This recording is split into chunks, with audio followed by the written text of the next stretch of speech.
Hello everyone, welcome back to another video of this channel. My name is Drigo and I have been documenting the process of becoming a small content creator through a challenge that I committed myself with, which basically consists of creating a video a day for 30 days. I'm on the week number 3 currently, recently started this week, and this is the second video actually from the third week. I have posted a few other videos before, and in this video I wanted to talk about and have a conversation with you, my audience, you that are here watching this journey unfold in front of you through the numbers and the content coming out as day goes by. I wanted to come here because I wanted to share with you how it's been like this journey of being consistent in this process.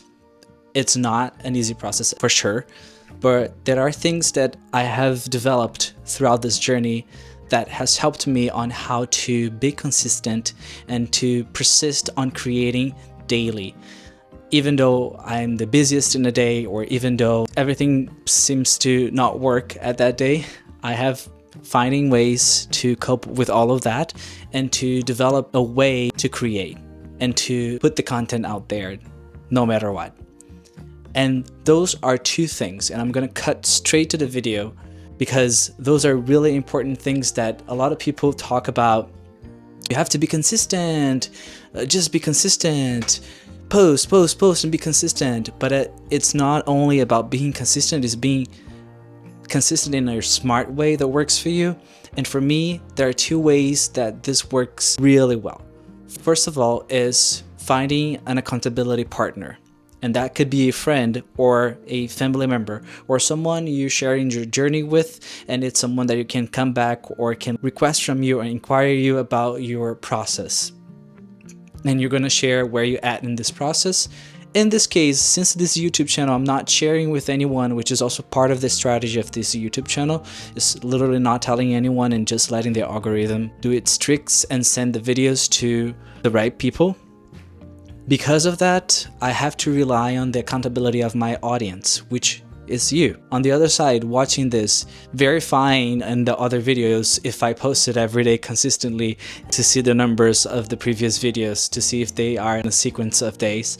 And no, you probably are doing this every time I say that I'm posting consistently for the next 30 days, every day a different video, because it's definitely something I would do too.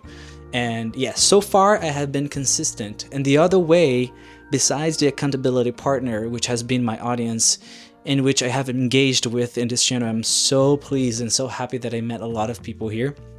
The other way is through developing systems driven by goals. Not only developing a system, not only developing like a calendar, a planner, or a list of goals, but developing a system that works, and it works driven or aiming a certain goal. And I'm gonna explain myself. So let's set a goal first. Let's take myself as an example. The goal of this YouTube channel is, as of now, worry about creating a video per day for 30 days. That's the biggest goal for now, right? So after that, I have this goal in mind. I have to develop a system that will provide me with the tools and the abilities and the step-by-step and the protocols that I'll have to take in order to post a video a day. That could be recording multiple videos in a day or recording as the day goes by, but it has to be backed up by a system. And what do I mean by system? I literally mean having a protocol, having a step-by-step of what you want to do, literally breaking down into little steps so you don't lose yourself. Because taking myself as an example, I have like a level of ADHD. So I am someone who, if I don't have things guiding me or giving me a certain clear vision of what I have to do, I get completely lost because I get so overwhelmed. There are so many things in my head. So I have to organize myself in a way of, I know I have to do this, and the next step is this, and the next step is this. So I'm gonna break down for you all of my system that I've developed over the past 2 weeks to post a video a day consistently so far. So I made a note here just so I can share with you all the step-by-step on what I do. And the first step is to ideation and research. So basically the first thing I do is I will find videos that on a topic that I'm interested in. So for example, this one, how to be consistent. I go on YouTube and I search on videos like that. I watch what other people are seeing. I see trendy titles. I see trendy search keywords on Google Trends as well. And then I watch a little bit of the personal intakes of people there, and also I start to take a moment to think about myself. I've learned what these people have to say about this, but sometimes this is not my experience, so I cannot just replicate what they're saying. Also, I don't want to copy no one's comment, no one's video, right? Or idea. So I have to watch that in a way that I'm filtering the core message they're trying to send, and at the same time think, what about me? What do I have to say about this topic here? How does that work for me? How have I find a solution for this problem? And for me, the solution for the problem was creating this system that I'm giving you right now. First one, ideation, finding the title, finding the topic that I want to talk about, bringing value through my experience and then to my audience specifically. So bringing that topic for the niche of my audience. And then after that, what I do is I also like to search what other people are talking about in this topic and their questions, things that they're going through the community. So I go on Pinterest, I go on Reddit to hear what people are most complaining about or most trying to understand in regards of that topic if I'm doing a deep search. While I'm doing all of this, I have to make sure my camera is going to be charging because at some point I'm going to need it. So my camera is going to be on a charger, making sure all the battery and the extra batteries are there. My SD micro card is empty at this moment. I already erased everything from it and it's just waiting for new content. And also I like to position the camera in a strategic way that it's going to be always in my way and on my vision field. So I know that at some point I'm going to have no excuse to find that camera or to have all the work to set it up. No, it's all set up, just charging. I just have to move it to the place I want to, and boom, I'm start recording. So once all of that's done, I set a time in a day and the camera should be charged by then. I just pulled the camera to the place that I want to have a background from. At least you have noticed I've been trying to use different backgrounds in this YouTube channel, but it mostly has been my bedroom except for a day that I did outside. And then after that, I start recording. And my style is mostly slow pace, slow editing efforts, just conversational, talking to you like you're a friend, sharing my insights, sharing my experience. Boom, record. That's finished. What's the next step I do? I also think I'm adding a extra step now. As I've creating more and more videos, I have developed and implemented other things in this protocol of step by step on what I have to do. And I've decided that now on the videos, I want to stop a minute and make a face for a screenshot for the thumbnail. So this is another thing I do. And once all of that is done, close the camera, I transfer the files to my computer or my phone or my iPad. And then I'll have my files on those 3 different places or in one of the places depending on where I'm gonna work. So if I'm going out of my apartment because I'm working that day outside, I'll definitely do the editing on either my phone or iPad.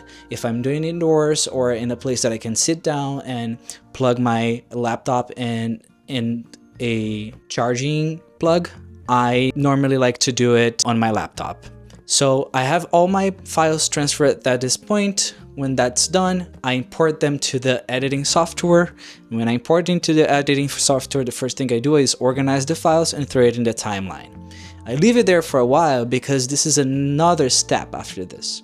And I like to call it editing framework, which is basically creating a protocol inside of a protocol. So at this point, you have a step-by-step on things you have to do in order to create your video, create your content for that day. So within this process, there's the editing protocol, which is the editing framework on step-by-step on what you have to do in the editing part, in the editing section of your protocol. So basically, for me, it works as I import the videos, I color grade, I reduce the noise, I put stickers for subscribe to, it's like call to action, we call it CTA. So I put the stickers for call to actions. I make the cuts if I have to cut the video. I put the overlays if I have to put something overlay like sharing a screen or something like that in a few videos that I've done here. And finally, I add music for some of the videos. Others, I just prefer not have the music, and others I just have a section of the video with music.